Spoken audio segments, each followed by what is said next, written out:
আসসালামু আলাইকুম, কেমন আছেন সবাই? আশা করছি আল্লাহ তাআলার অশেষ রহমতে সকলে ভালো আছেন। নতুন জমি সংক্রান্ত আরও একটি ভিডিওতে আপনাদেরকে জানাচ্ছি স্বাগতম। আর আমি আপনাদের সাথে রয়েছি মোহাম্মদ নাইমুল হাসান।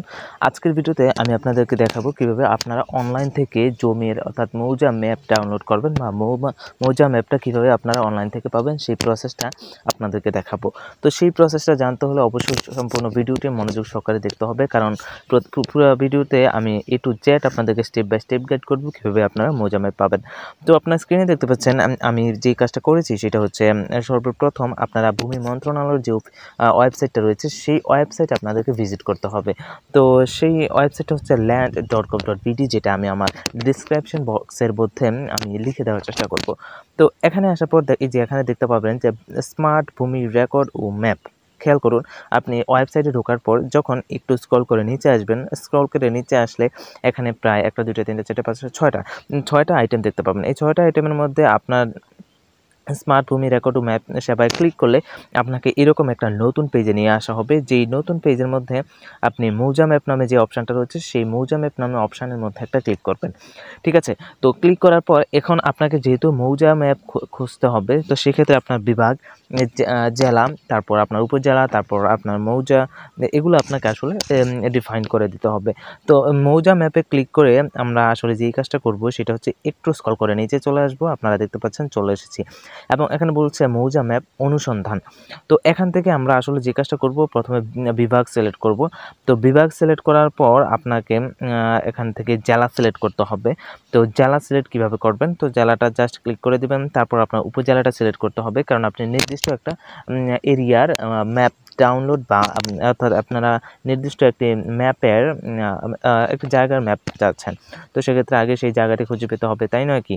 তো উপজেলা সিলেক্ট করার পর এবার আপনার সার্ভে টাইপ, ঠিক আছে? তো সার্ভে টাইপ আপনারা যেটা সেটা দিবেন। আপনি যদি বিএসএস দিতে চান, বিআরএস দিতে চান, বিএস দিতে চান বা আরএস দিতে চান, এগুলো হলো আপনার সম্পূর্ণ ব্যাপার, অর্থাৎ আপনার এই সার্ভে টাইপগুলো যেভাবে রেকর্ডকৃত হয়েছিল সেইভাবে। তো আমি এখান থেকে আরএস দিয়ে দেখাচ্ছি, আপনারা আপনাদের যেটা প্রয়োজন সেটাতে ক্লিক করবেন, ঠিক আছে?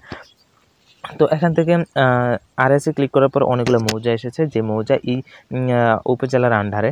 তো আমরা যে কাজ করব, যে কোনো একটা ক্লিক করব, তারপর আপনার এখান থেকে সিট নং সিলেক্ট করতে হবে।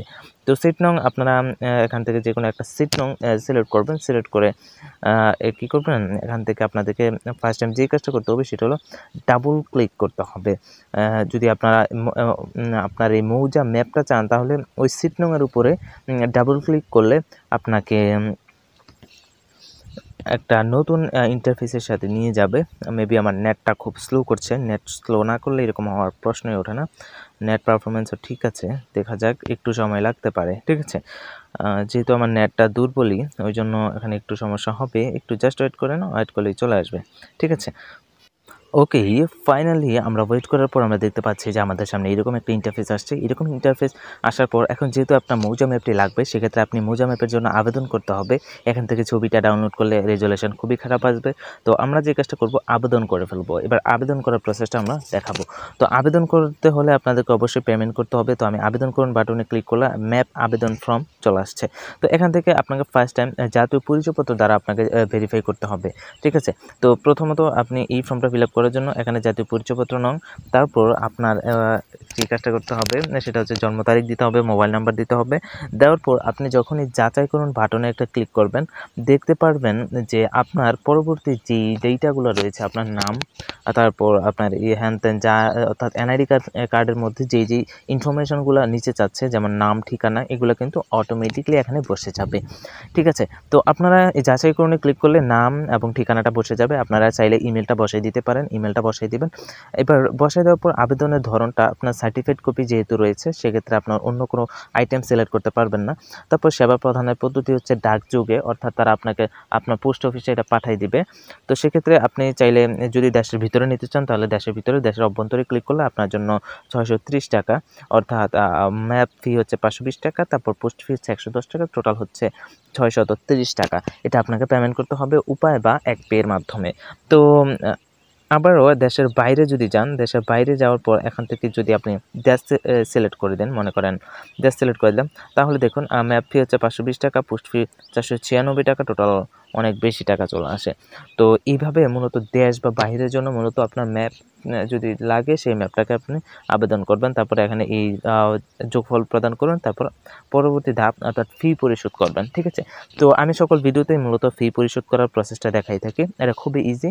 এখানে ক্লিক করার পর আপনার সামনে একটা নতুন ইন্টারফেস আসবে, যেখান থেকে আপনার মোবাইল নাম্বার, যদি আপনি মোবাইল ব্যাংকিং, বিকাশ, হ্যান-ত্যান এগুলো দিয়ে দেন, তাহলে আপনি মোবাইল নাম্বারে দিয়ে দিবেন। তারপর আপনার মোবাইলে একটা কোড যাবে, সেই কোডটা বসাবেন। বসার পর আপনি পিন নাম্বার দিলে আপনার পেমেন্ট সম্পন্ন হয়ে যাবে। এবং এখানে আপনার দেখাই দিচ্ছে যে সম্ভাব্য প্রদানের তারিখ, অর্থাৎ কয় তারিখ আসতে পারে সেই ডেটটা কিন্তু এখানে রয়েছে। সেক্ষেত্রে ঘাবড়ানোর কোনো সমস্যা কোনো কিছুই নেই। আপনারা খুব সহজেই কিন্তু মজার অ্যাপটা পেয়ে যাবেন।